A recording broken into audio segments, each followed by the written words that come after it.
Hey, Table Rock Fishing Intel members, Eric Prey, Table Rock Fishing Intel Focus Fishing Guide Service. Got another video fishing report for you for Table Rock. It is Tuesday, May the 2nd. Left the camera at the house, so shooting this in my office versus shooting it at the lake after I did my trip today. Been fishing every day. The bite has been kind of on and off. It was a little bit better today. Yesterday it was pretty miserable. As far as our lake level is concerned, we're at 914.39, puts us a little bit more than half a foot low. Beaver's still over 6 feet high, and I think bull's still over 5 foot high. So the Corps is moving some water through the lake, but Table Rock's really not coming up. We got a chance for rain on Thursday and Friday, I believe. Don't see significant amounts of rain in the forecast, so I don't think the lake's really going to come up all that much, even if we do get this rain. Biggest issue I think we've got going on right now is that the water temperature has plummeted over the past week. You know, we were, I guess it was 2 or 3 weeks ago, we were up in the mid to upper 60s pretty consistently. Then over the last week or so, we were, I guess last week we were around 63, 64. Now I'm seeing a lot of 59s to 62. So these colder nights and these lower high temperatures have really affected the water temperature quite a bit. And it slowed a few things down. It has definitely moved the fish a little bit. Or you can still catch them right up on the bank, and you'll still see some on beds, but I think we've got yet another wave to come up of spawners. You know, we get an argument about this every year. Well, are they done spawning? Are they still spawning? Blah, blah, blah, blah, blah. The spawn goes on for some years as much as 8 weeks, but I think this year we're probably going to see like a 4 to 6 week spawn. I'd say, if I were to guess, I'd say probably about 60 to 70% of the fish have already spawned, because I'm catching a lot of post-spawn fish that have got flat bellies and their tails are healed up. But I'm still seeing a lot of fish on beds, and I'm still catching some pre-spawn fish. So I think we've still got fish in all 3 phases of the spawn right now. This full moon on Friday is going to probably bring another, possibly the last big group of fish up to the beds, so you're definitely going to have some fish spawning. But you know, all in all, we have this argument every year. When do they start? When are they done? I think a bunch of them spawned a while back, and then we had that really good warm stretch. I think the biggest group probably spawned then, but we've still got a few that haven't spawned yet. So still going to have some spawning going on. But the bite has been, you know, it was actually getting really good. This colder water has slowed it down. Yesterday was really a grind. Today wasn't great, but at least it was better. We weren't dealing with 30-mile-an-hour winds like we were on Sunday and Monday, so it was definitely better today than it has been. And I think throughout the rest of the week, we've got a warming trend. If we do get this rain, it's going to be a warm rain, like a 65 to 80 degree rain, which will make a big difference, really warm that surface temperature up and really get these fish moving. So we've got a lot of bites going on, and the bite is definitely going to get better. If you're coming down, though, you're going to fish the lower end of the lake. Lower end continues to be tough, but I have been catching some fish on the lower end. The majority of the fish I'm catching are still on a Kitech 2.8 on a 1/4 ounce head. And in all honesty, most of those fish I'm catching, I'm seeing on my active target, my forward-facing sonar. I can actually see those fish suspended or just off of the bottom. Most of them in that 10 to 20 foot range. Some of them over as much as 40 foot. And I'm literally just throwing the bait at them and bringing it by them and trying to get them to bite it. That's how I'm catching the majority of the fish I'm catching on the lower end. The lower end does have quite a bit of moss. It's a little spotty. You can find areas where the moss isn't as bad as others, but with the water being so clear, I mean, you can see 12, 15 foot deep, easy, down by the dam.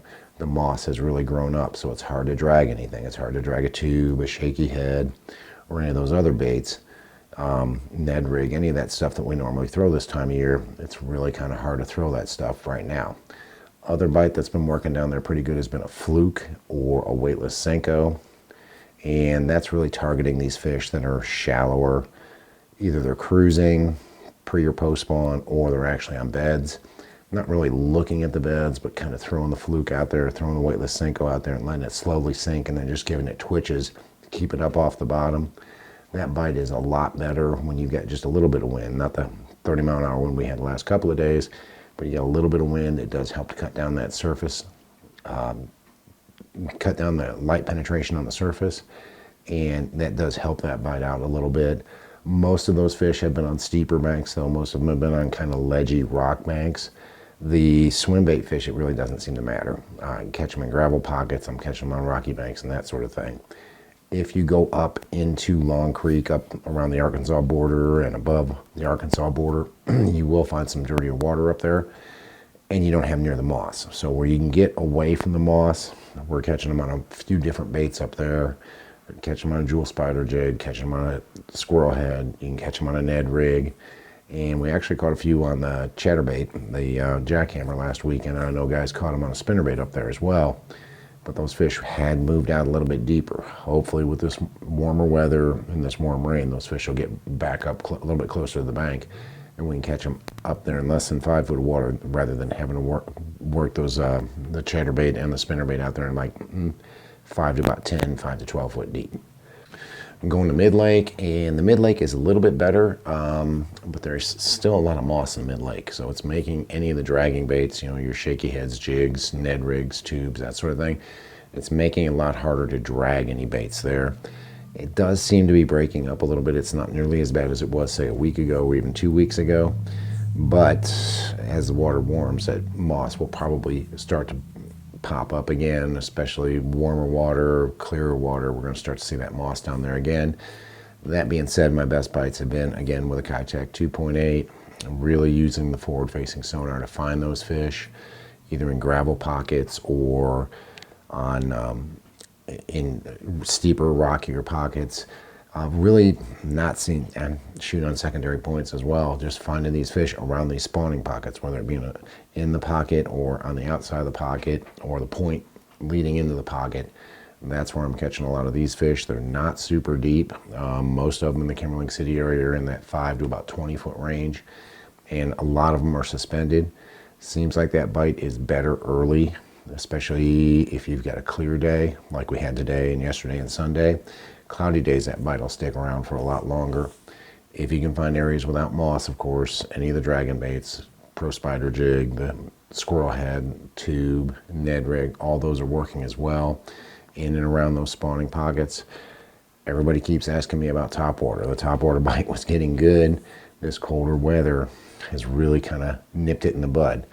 I keep one laying on the deck though, just because I keep seeing fish busting, and you won't see a lot of fish busting, but you'll get into a pocket, you'll get into a cove, especially early or late, and you'll see them chasing shad. So it's good to have a surge shad or have a spook or a whopper plopper, whatever you like to throw, have that tied on laying on the deck, so when they do come up, you can catch them. And I really feel like if we get this warming trend, I don't know if it'll happen by this weekend, but certainly by next week, we're going to see a good strong topwater bite again. Go up into the James River. The James does not have nearly as much moss as the Clearwater areas do. Now down by Ants Creek, you're going to run into some moss. You get up 0.12 and above, and you really don't have the moss to deal with.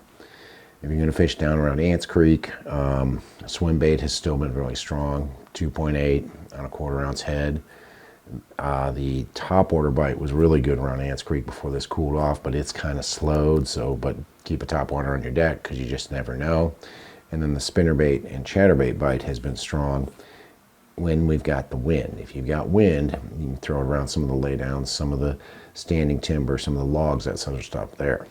If you go up above 0.12 though, the bite is much better with bottom dragging baits and the bigger baits. Throwing a Jewel Pro spider jig, throwing a squirrel head with a bigger worm like a Magnum finesse worm or a Magnum trick worm on it. Those have both been really good. Or a bigger tube, dragging that. All those things have been working if you can get out of the moss in and around those spawning pockets. Even though we've got fish in all 3 phases of the spawn, they're still going to be hanging around those spawning pockets, whether it's just off of the main lake or back into the creeks. So look for the fish to be around those spawning pockets right now.